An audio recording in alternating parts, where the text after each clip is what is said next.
Serge Tamba, il mesure pas souvent la portée de ses paroles. Et j'ai vu des gens qui aiment bien Samuel venir écrire sur ma page.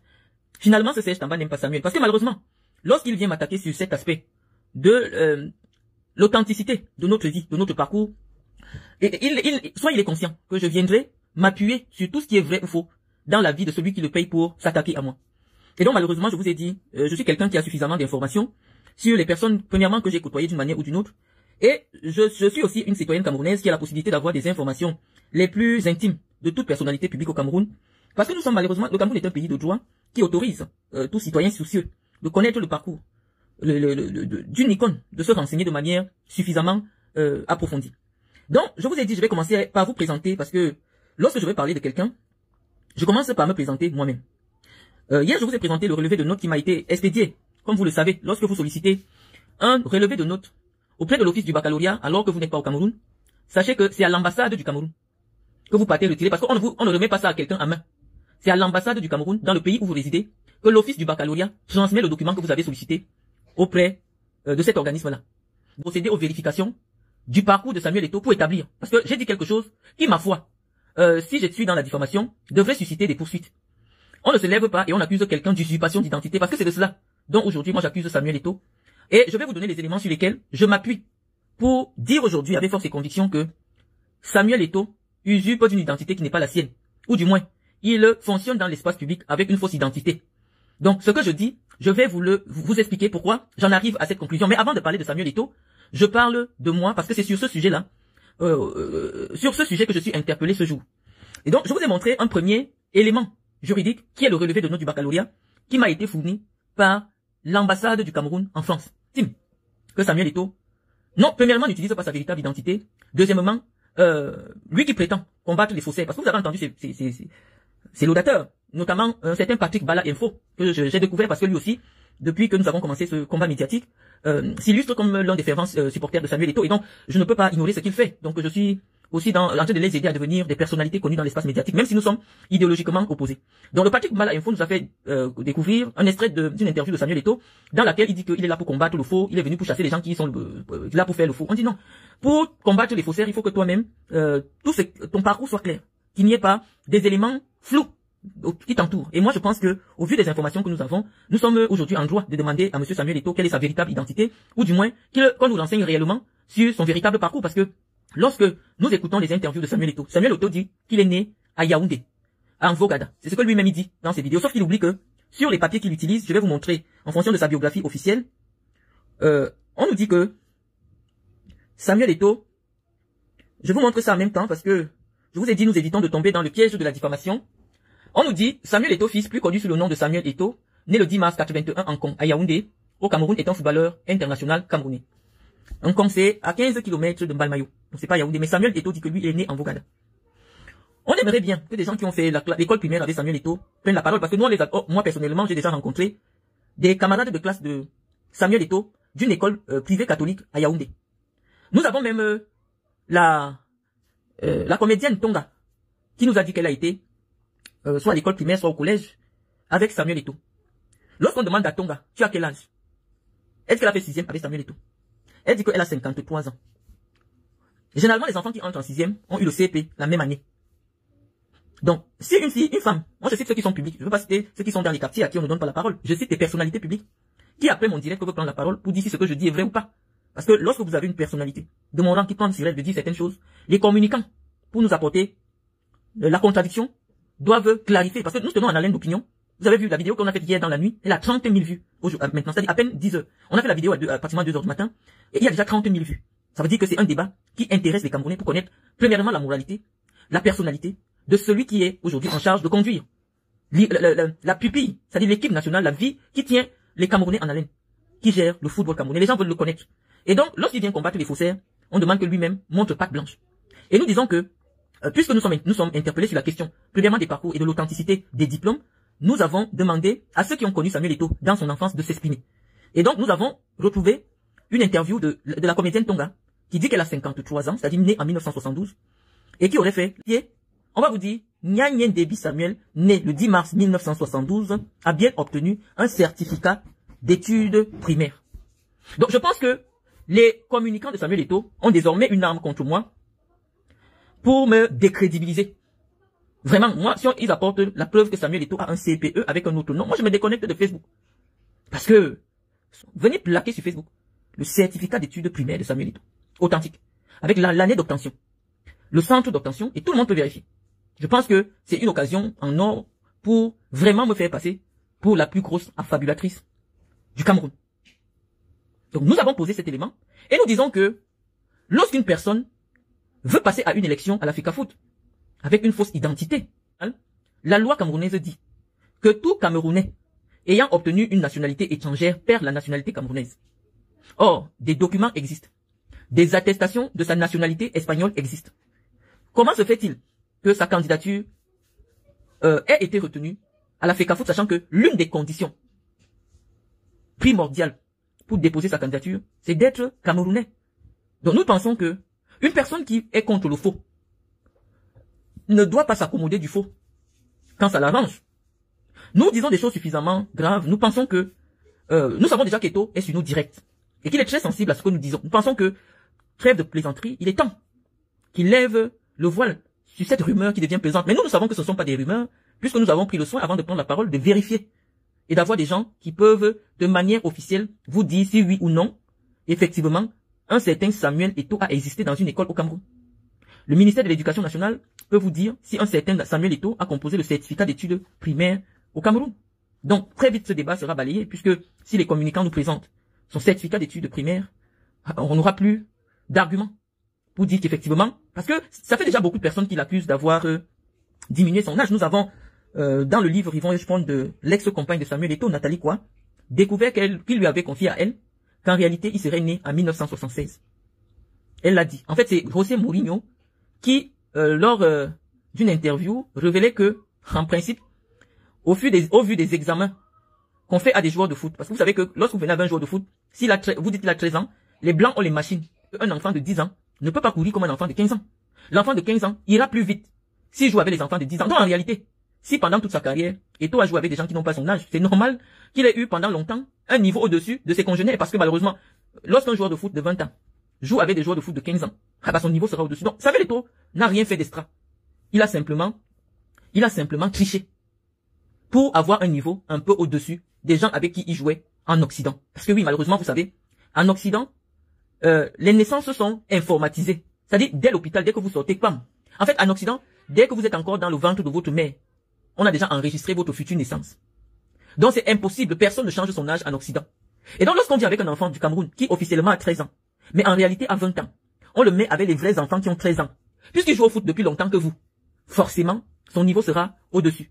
Mais je sais dans quelle facilité les défenseurs de Samuel Eto'o vont tomber. Ils vont vous sortir des photos du jubilé de Bel Joseph Antoine où on voit Samuel Eto'o tout gamin, gratuitement le droit. Qu'est-ce que dit la loi camerounaise en matière de changement de nom?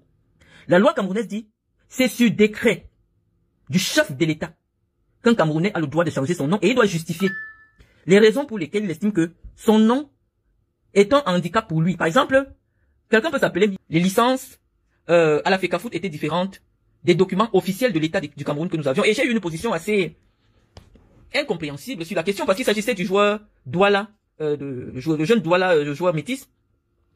J'avais estimé qu'il existe quand même une présomption de crédibilité quant au travail qui est abattu à la Délégation Générale de la Sûreté Nationale en ce qui concerne l'établissement des pièces nationales d'identité des Camerounais. Et donc, lorsque un joueur a une pièce nationale d'identité camerounaise, tout autre document portant une autre identité ou alors un autre nom ne peut pas lui être imputé à lui. Ou alors du moins associé. Non, on dit que le seul organe autorisé à délivrer ou alors à justifier de l'authenticité de l'identité des Camerounais, c'est le délégué général de la Sûreté. Mais nous disons ici que nous ne sommes pas dans un débat devant les tribunaux. Nous disons que nous sommes devant le tribunal, oui, pas devant les tribunaux judiciaires, nous sommes devant le tribunal de l'opinion. Voilà un homme qui vient. Il chasse des jeunes joueurs qui voulaient aussi être des stars du foot. Il les chasse, il dit que vous avez les faux papiers. Mais on découvre qu'en réalité, le monsieur aussi a joui de ce système. Parce qu'il est arrivé dans le football ayant un âge qui ne permettait plus qu'il évolue en tant que junior. Donc pour l'aider à devenir ce qu'il est devenu plus tard, il y a des gens qui ont pensé changer son nom. Parce que le premier nom avec lequel il a pris les premières licences pourrait lui poser un problème. Ça on comprend entre Camerounais. On comprend parce que malheureusement, lorsqu'on inscrit les enfants dans le système FIFA, si vous revenez avec le même nom, mais avec un âge différent, on va vous attraper. Donc qu'est-ce qu'il faut faire? Quand vous avez déjà pris une licence FIFA, il faut qu'on change entièrement votre nom et votre identité. Là, vous devenez une nouvelle personne. Donc, ce que nous pouvons faire simplement, il y a un coach qui pleure partout là, qui dit que lui, il est le premier coach de Samuel Eto'o. Il avait peut-être 10 ans ou 11 ans. Il existe. Il dit que il ne comprend pas pourquoi Eto'o ne veut plus le rencontrer. Nous pouvons lui demander que, comme tu dis que tu es son premier coach, c'est toi qui as fait sa première licence. Et ton fils maintenant, il ne veut pas qu'on dise que toi tu es son premier coach. C'est pourquoi. Il s'appelait comment? Et il avait quel âge quand toi tu as décidé de l'entraîner? Il va nous répondre. Parce qu'il dit que lui, il est son premier coach.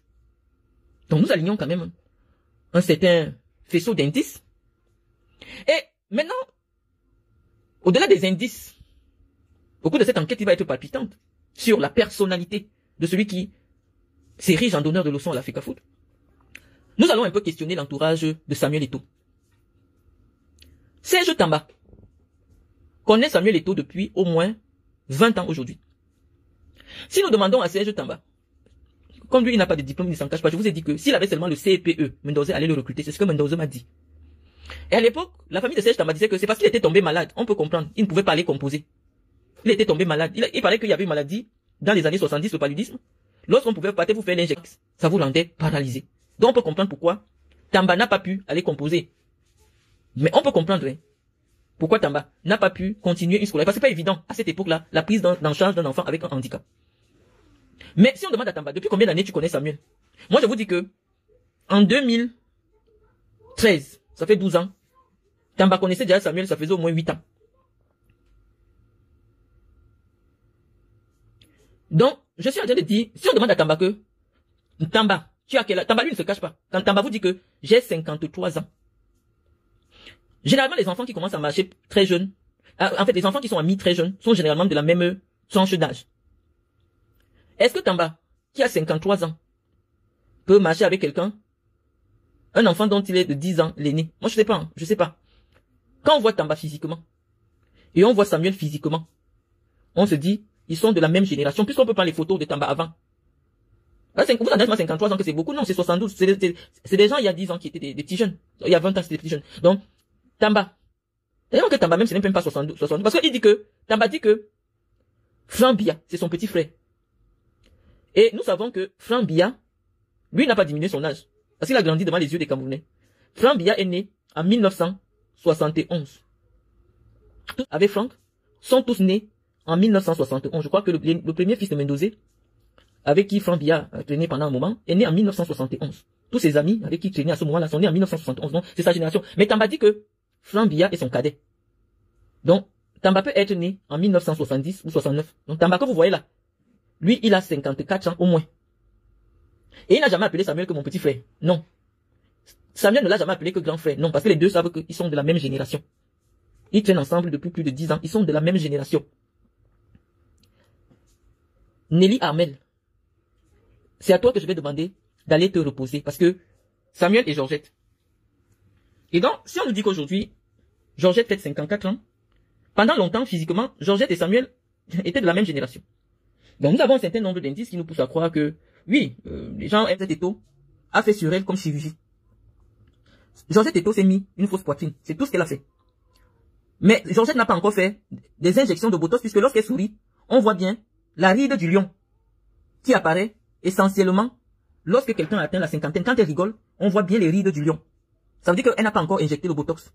Et comme elle a traversé la cinquantaine, lorsqu'elle sourit au niveau des yeux, elle a déjà ce qu'on appelle les pattes doigts. La ride qu'on appelle les pattes doigts.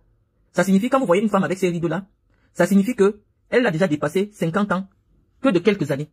Donc, en termes de chirurgie esthétique, ou alors de médecine esthétique, Georgette n'a retouché que sa poitrine pour le moment. Elle n'a pas encore commencé des traitements sur son visage. Mais je vais vous dire que Georgette Eto'o, c'est une femme qui fait énormément, beaucoup de sport. Beaucoup trop de sport. Donc, on peut remarquer qu'elle est encore magnifique. Mais elle n'a pas encore touché son visage. Par contre, lorsqu'on voit une femme comme Guylaine Chapuis, je vais vous montrer Guylaine Chapuis et je vais vous montrer Georgette Eto'o. Georgette Eto'o est française. Ça signifie que ses papiers d'identité sont authentiques.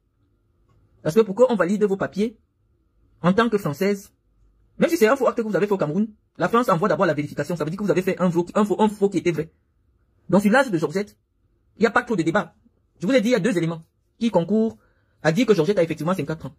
Vous verrez qu'en Côte d'Ivoire, les Ivoiriens ne sont pas dans les faux âges parce que depuis longtemps, on a commencé l'enregistrement des naissances en Côte d'Ivoire sur fichier informatisé. Donc, c'est difficile de voir un Ivoirien avec un âge qui est faux. Lorsqu'on prend Didier Drogba, qui est né en Côte d'Ivoire, on vous dit qu'il est né en 1978. Et on met Samuel Eto'o. Est-ce que vous pouvez penser un seul instant que Didier Drogba est plus âgé de 3 ans que Samuel Eto'o? Je pense que non. Donc, Didier Drogba officiellement sur ses papiers, il est né en 1978. Et nous avons même eu ici le passeport de Georgette sur Google, où on nous dit, voici le passeport de Georgette, que effectivement l'identité que nous lui reconnaissons est sa véritable identité. Donc, aussi, Guylaine Chapuis, qui prétend être née en 1973, donc elle est la cadette de Georgette, elle est moins âgée que Georgette. Je vais vous montrer à quoi ressemble Guylaine Chapuis. Mais regardez au niveau du cou. Vous regardez ses pieds, on sait que effectivement elle a traversé l'âge de 60 ans. Vous regardez, bon, sa peau, les mains et tout ça, on a tous les éléments qui nous permettent de dire avec conviction que Georgette Eto'o a effectivement 54 ans. Lorsque nous avons parlé de l'âge de Georgette Eto'o, et que nous sommes en train de dire que Samuel Eto'o, c'est pas la véritable identité du président de l'Africa Foot, nous attendons de ses supporters ou alors de son équipe de communication qu'il y ait effectivement, parce que toutes les femmes qui ont connu Samuel Eto'o jeune, je vous ai parlé d'une femme qui a eu un enfant avec lui en 1997. Je vous ai parlé d'une femme qui a eu un enfant avec lui en 2002. Toutes ont dit que Samuel Eto'o, c'est notre égal. Et ces femmes ont aujourd'hui 53 ans. On peut entrer dans la psychologie de Samuel, supposons que accidentellement il soit tombé sur Georgette Eto'o, 54 ans. Mais un seul individu étant mineur ne peut pas chercher que des femmes qui ont 53 ans. Ça veut dire qu'il cherchait les filles de son âge. Une femme de 54 ans, oui. Mais toutes ses copines de l'époque, toutes les filles qui l'ont connu à une époque, toutes les filles là ont le même âge. Ça veut dire qu'elles ont été jeunes avec Samuel Eto'o. Elles ont été les congénères de Samuel Eto'o à un moment donné. On a même eu une, la Balanka, qui nous a fait comprendre qu'Eto'o lui a donné son vrai âge. Ça existe. Ça existe dans l'interview de cette maman d'un enfant de Samuel Eto'o. Donc on a d'abord cité Nathalie Koua qui avait confié qu'effectivement Samuel lui aurait dit.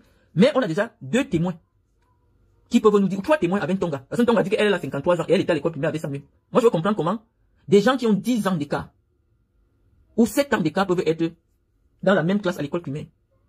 Je ne comprends pas. Donc il y a un certain nombre d'éléments qui nous poussent à croire que la vérité est du côté de ceux qui pensent que, en réalité, Samuel Eto'o est un cinquantenaire qui ne s'assume pas. Malheureusement, vous savez, on ne peut pas mentir sur son âge longtemps. Vous voyez comment, d'un coup, le physique de Samuel Eto'o est tombé. Une force, ça ne donne pas. Le ventre des hommes de 50 ans est sorti. Le ventre des hommes de 50 ans. Parce que la nature, non, la nature ne connaît pas ce qui est écrit dans les papiers. Je vous ai montré des éléments de la nature qui s'imposent quand un homme, ça veut dire que, un homme qui atteint la cinquantaine, même si tu étais mince comment, la graisse abdominale commence à devenir très rigide. Et ça s'installe au niveau de la ceinture. Regardez qu'en très peu de temps, Samuel Eto'o est complètement physiquement déformé parce qu'il a atteint la cinquantaine. Regardez Tamba. Vous voyez comment Tamba était mince quand il était jeune. Aujourd'hui, étant donné qu'il est dans la cinquantaine, il a le même physique, le même surpoids dû à l'âge que Samuel Eto'o. Donc oui, forcément, au vu de ces éléments que nous avons, nous continuons à dire que oui, nous sommes convaincus que ce sont ceux qui pensent que Samuel Eto'o a modifié son âge qui ont raison. Mais ce n'était pas tout ce qui nous intéressait aujourd'hui, en ce qui concerne la probité morale et intellectuelle de Samuel Eto'o. Je pense que si Samuel Eto'o a fait des études quelque part, parce que quand on arrive en France, quand même étant mineur, la loi oblige.